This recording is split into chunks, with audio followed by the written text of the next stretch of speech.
নমস্কার, আমি doctor Naren Pandey, allergy advance সেন্টারের পক্ষ থেকে আপনাদের স্বাগত জানাই। আজকে আমরা আলোচনা করতে চলেছি এই অ্যাকনি মার্কস, অ্যাকনি স্কার। এই ব্রণ হয়ে স্কার থেকে যায়, সেই স্কার আর মার্কস এর থেকে নিজাত পাওয়ার জন্য যে মাইক্রো নিডলিং করা হয়, সেটার বিষয়ে আমরা একটু অল্প বিস্তর আলোচনা করতে চলেছি। আপনারা যারা নতুন দর্শক এসেছেন, ওনাদের স্বাগত জানাই।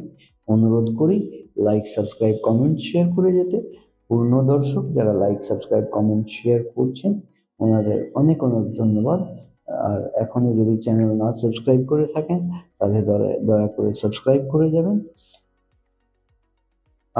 আমরা কলকাতায় শিয়ালদা স্টেশনের পাশে 5 মিনিটের হাঁটা পথ, মৌলালী মাজার এবং ইন্টালি সিনেমা হলের মাঝখানের বাড়িতে অবস্থিত। আমাদের এখানে পরিষেবা নেওয়ার জন্য আগাম 500 টাকা নন রিফান্ডেবল জমা করতে হয়, যার জন্য আপনারা যোগাযোগ করে নিতে পারেন নিচে দেওয়া নম্বর 7278034776। অ্যাকনি নিয়ে আমরা আলোচনা করতে চলেছি। ওই ব্রণ হওয়া, এই ব্রণ হওয়ার মূলত কারণ হলো অনেক সময়, বেশিরভাগ সময় টিনেজের মধ্যে বেশি হয়। আর ওই সিবম প্রোডাকশনের জন্য ওই ব্যাকটেরিয়াল ইনফেকশন হয়, আর খুব খারাপ পরিস্থিতি হয়ে যায়। আর অ্যাকনিটা সারতে সারতে একটা দাগ ছেড়ে দিয়ে যায়, অনেক সময় ফুটো ফুটো ছেড়ে দিয়ে যায়। আর বাচ্চাদের হ্যাবিট হচ্ছে ব্রণ হলেই তাকে খুঁটাবে। প্লিজ আমি হিদায়ত দিচ্ছি যে ব্রণ হলে প্লিজ খোটাবেন না, নিট অ্যান্ড ক্লিন রাখতে চেষ্টা করবেন। প্রয়োজন হলে একটু ওয়েট টিস্যু দিয়ে ড্যাব করবেন, পরিষ্কার পরিচ্ছন্ন রাখবেন, তাহলেই একনে কিন্তু ভালো থাকে। আর যদি দাগ হয়ে গিয়ে থাকে, নন হিলিং আছে, কালো কালো মার্কস হয়ে গেছে, এইরকম পরিস্থিতিতে আমরা যেটা বলি মাইক্রো নিডলিং করা। মাইক্রো নিডলিংয়ে দুরকম হয়, একটা তো পিআরপি বেসড হয়ই হয়।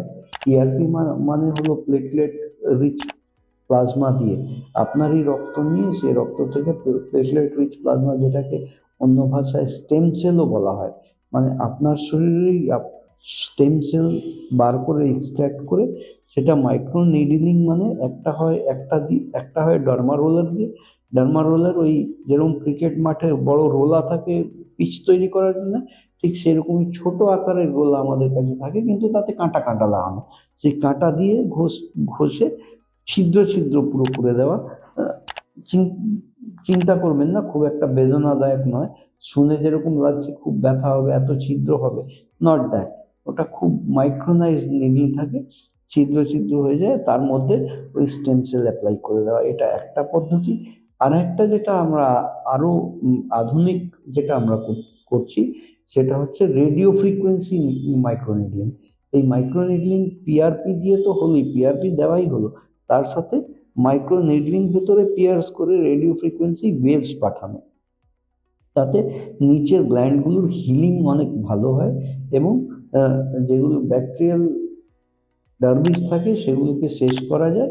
অ্যাজ ওয়েল এজ এই যে আমরা ক্ষয়ক্ষতি করলাম স্কিনের মধ্যে, তারপরেই একটা নতুন রিজুভিনেশন চালু হয়ে গেল।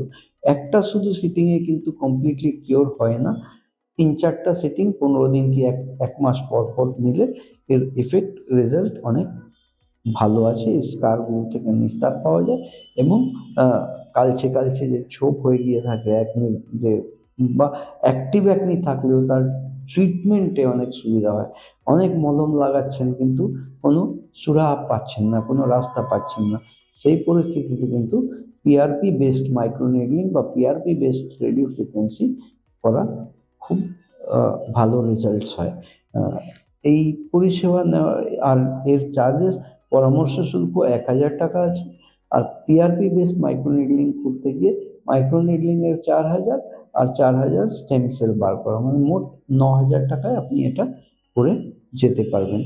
এইরকম পরিষেবা নেওয়ার জন্য নিচে দেওয়া নাম্বার 7278034776 যোগাযোগ করে আগাম 500 টাকা নন রিফান্ডেবল পাঠিয়ে আপনারা অ্যাপয়েন্টমেন্ট বুক করতে পারেন।